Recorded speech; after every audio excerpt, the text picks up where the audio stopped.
बिस्मिल्लाहिर्रहमानिर्रहीम। अस्सलाम वालेकुम स्टूडेंट्स, आज के लेसन में हम सीखेंगे properties of equality of real numbers, यानी रियल नंबर्स में इक्वालिटी के बारे में। इक्वालिटी किसे कहते हैं? इक्वल साइन को इक्वालिटी कहते हैं। तो इसकी 7 प्रॉपर्टीज़ हैं।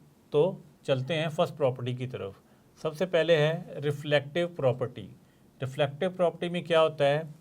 ए इज़ इक्वल टू ए, यानी कोई नंबर जो है वो अपने नंबर के ही इक्वल होता है।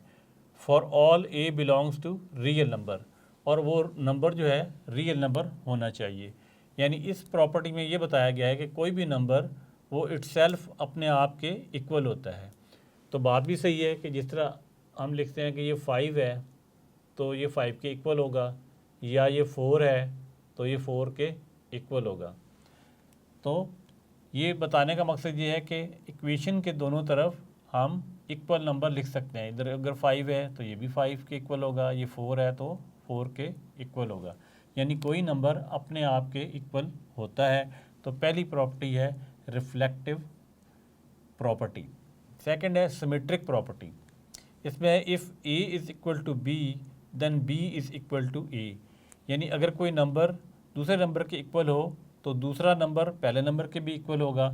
For all A comma B belongs to real number, और वो दोनों जो नंबर हैं वो रियल नंबर होने चाहिए। इसकी एग्जांपल लेते हैं। फ़र्ज़ करते हैं ये 3 है और इक्वल है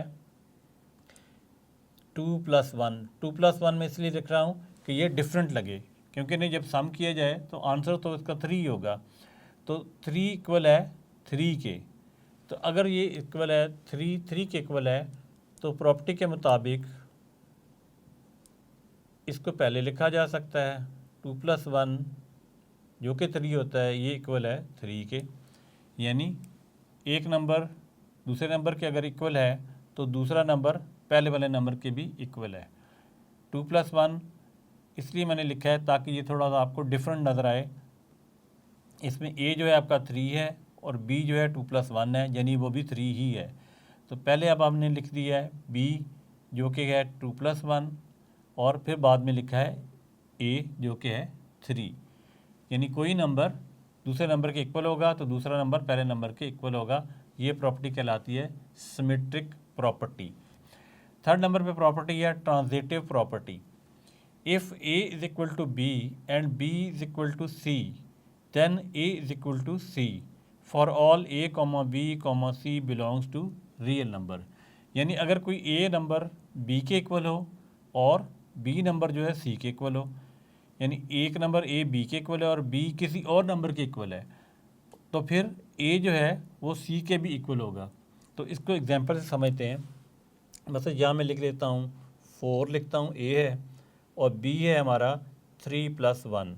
3+1 भी एक रियल नंबर ही होता है। तो 3+1 में इसलिए लिख रहा हूँ ताकि ये थोड़ा डिफरेंट नज़र आए, वरना इसकी वैल्यू तो 4 ही है। ए हमारा हो गया 4, बी हो गया 3+1 जो कि एक इकट्ठा नंबर है ये। अब ये दोनों इक्वल हैं तो बी की जगह हमने क्या लिखा था? 3+1। 3+1 इज़ इक्वल टू, अब इसे लिखना है 4 के इक्वल। 2+2 ये भी डिफरेंट नंबर बना देते हैं, ये इसके इक्वल है। अब यहाँ पे देखें a is equal to B, A 4 है, b जो है 3+1 है, यानी ये भी 4 है, ये दोनों इक्वल हैं। And b is equal to C, b हमने क्या रखा था नंबर 3+1 और a रखा था 4। तो b हमारा आ गया 3+1 और c के इक्वल है। ये c किसके इक्वल है? हम करते हैं 2+2, यानी ये भी 4 है। तो इसका मतलब है कि फिर a है c के भी इक्वल होगा। तो हमारा a क्या है 4 और c क्या है? c अभी हमने यहाँ पे लिखा है 2+2, तो यहाँ लिखते हैं 2+2। तो इसका मतलब है कि हमारा जो a है ये c के भी इक्वल है। यहाँ मैं लिख भी देता हूँ, ये a है और ये c है, और यहाँ ये b है और ये c है। तो इस ट्रांजिटिव प्रॉपर्टी हमने सीखा कि अगर कोई नंबर a b के इक्वल हो और b जो है किसी और नंबर के इक्वल हो तो a जो है वो दूसरे नंबर के भी इक्वल होगा। उससे इस तरह आपने समझा कि ये अगर ये 4 है और b 3+1 है, दोनों इक्वल हैं, तो अगर b जो है 3+1 किसी सी तीसरे नंबर के इक्वल है जो कि है 2+2, तो ए जो है वो सी के इक्वल होगा। तो ए हमारा क्या था 4 और सी हमारा क्या था 2+2। तो ये देखें 4 जो है 2+2 यानी ये दोनों आपस में इक्वल हैं, ये भी 4 है और ये भी 4 है। नेक्स्ट है एडिटिव प्रॉपर्टी। एडिटिव प्रॉपर्टी में क्या है, if A is equal to B then A plus C is equal to B plus C for all A B C belongs to real number. यानी हमारे पास कोई इक्वेशन दी हो, उसमें एक ए नंबर हो वो इक्वल हो बी नंबर के, तो उसमें कोई सी नंबर यानी कि एक और नंबर ऐड कर दिया जाए दोनों तरफ, तो उस इक्वेशन में कोई फ़र्क नहीं पड़ेगा, उसे हम ऐड कर सकते हैं, तब भी वो दोनों आपस में इक्वेशंस दोनों साइड आपस में इक्वल होंगी। इसकी एग्जांपल ले लेते हैं। ए की जगह हम लिख देते हैं 5 और बी की जगह लिख देते हैं 2+3। 2+3 को इकट्ठा करें तो 5 ही बनता है, ये एक नंबर है। डिफरेंट लिखने के लिए मतलब ये है कि डिफरेंट ज़रा लगे ये बी है, वरना ये 5 ही है। अब ए हमारा बी के इक्वल है और इसके अंदर मैंने कोई एक नंबर डालना है और सी, तो ए की जगह मैंने क्या लिखा था 5, सी लिख देते हैं, फ़र्ज़ करें 8, और बी हमने क्या लिखा था 2+3 जो कि 5 ही है 2+3, और सी हमने क्या लिखा है 8। अब इनको सॉल्व करके देख लेते हैं कि क्या ये इक्वल है।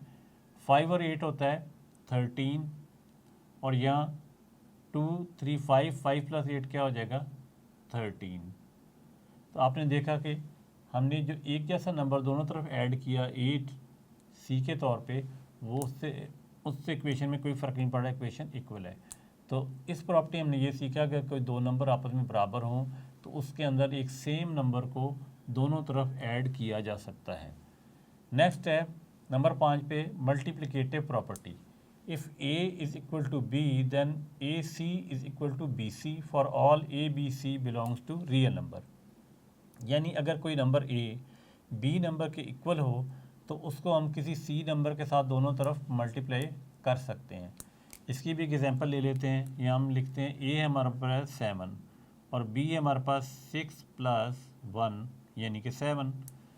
अब हमने क्या करना है, दोनों तरफ मल्टीप्लाई करना है किसी ऐसे नंबर से जो सेम हो सी के तौर पे। हम यहाँ लिखते हैं ए की जगह 7 लिखा, ये ए था हमारा, और बी हमारा था 6 + 1 यानी कि 7 ही। ए 7 लिखा, सी की जगह हम लिख देते हैं 5, मल्टीप्लाई हो रहा है, और बी हमारा क्या था, बी हमारा था 6 + 1 यानी कि 7 ही, और सी हमने क्या लिखा है 5, सी हमारा क्या है 5। अब ये सॉल्व कर लेते हैं। 7 × 5 = 35 और 6 + 1 7, और 7 को 5 से मल्टीप्लाई करें तो क्या आएगा 35, यानी इक्वेशन दोनों तरफ इक्वल है। तो इस प्रॉपर्टी में हमने ये सीखा कि अगर दो नंबर ए और बी आपस में इक्वल हों तो उससे तीसरे किसी नंबर से दोनों तरफ जब मल्टीप्लाई करते हैं तब भी इक्वेशन बैलेंस रहती है, और ये प्रॉपर्टी कहलाती है मल्टीप्लिकेटिव प्रॉपर्टी। नंबर 6 पे है cancellation property for addition. If a + c is equal to b + c then a is equal to b, for all a b c belong to real number. यानी हमारे पास एक equation हो a + c is equal to b + c, तो इसमें हम cancellation करें अगर c की तो a is equal to b answer आएगा। एग्जाम्पल से समझते हैं। a हमारे पास है 5 और c हमारे पास है 8, और b हमारे पास है 4 + 1 यानी 5 ही है ये, और c हमारे पास क्या है 8। अब इसमें अगर हम प्लस करें -8 को, इधर ही प्लस करें -8 को, यानी c को कैंसिल आउट करें तो आंसर ए बी आएगा। तो हम ऐसे लिखते हैं 5 + 8 + -8, और इधर 4 + 1 जो कि है b 5 के इक्वल +8, और यहाँ पे हम प्लस कर दें इसके अंदर -8, तो यहाँ आगे इसका आंसर लिखते हैं प्लस माइनस क्या हो जाएगा माइनस, और +8 -8 कैंसिल आउट हो जाएगा, तो आंसर क्या आएगा 5, और 5 हमारा ए था आपने देखा है। फिर नेक्स्ट क्या है plus minus minus, +8 -8 cancel out हो जाएगा, और आंसर क्या आएगा 4 + 1 इज़ इक्वल टू 4 + 1, और 4+1 हमारा क्या है, 4+1 हमारा b है, और a हमारा क्या है 5, ये जो यहाँ पे हमने इसे 5 का नाम दिया। तो इस प्रॉपर्टी को कहते हैं cancellation property for addition. Next property है नंबर 7 पे, कैंसिलेशन प्रॉपर्टी फॉर मल्टीप्लिकेशन। यानी कैंसिलेशन प्रॉपर्टी है जिसमें कैंसिलेशन कर सकते हैं मल्टीप्लिकेशन के लिए। तो इसमें क्या है, if AC is equal to BC and C is not equal to 0, यानी C 0 के इक्वल नहीं होना चाहिए ये सेम नंबर, क्योंकि अगर ये 0 के इक्वल होगा तो ये दोनों साइड पे मल्टीप्लाई होने के बाद 0 हो जाएगा। Then A is equal to B, यानी दोनों तरफ अगर कोई सेम नंबर हो तो वो कैंसल आउट हो जाएगा और आंसर बच जाएगा A is equal to B for all ABC belongs to real number. इसी एग्जांपल ले लेते हैं।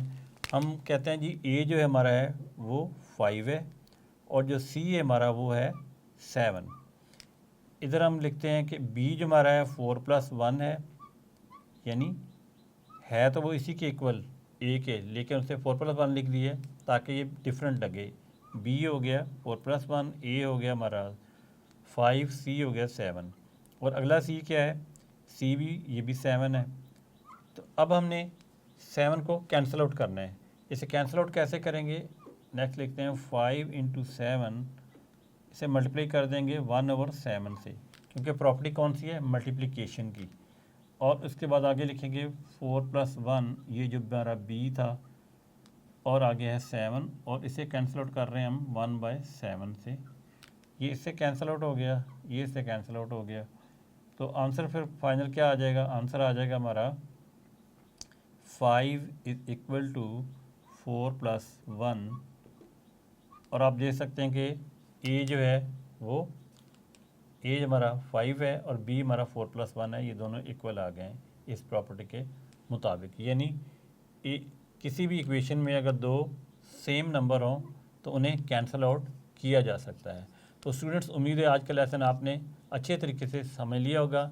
अगले लेसन में दोबारा मिलेंगे, तब तक के लिए अल्लाह हाफिज़।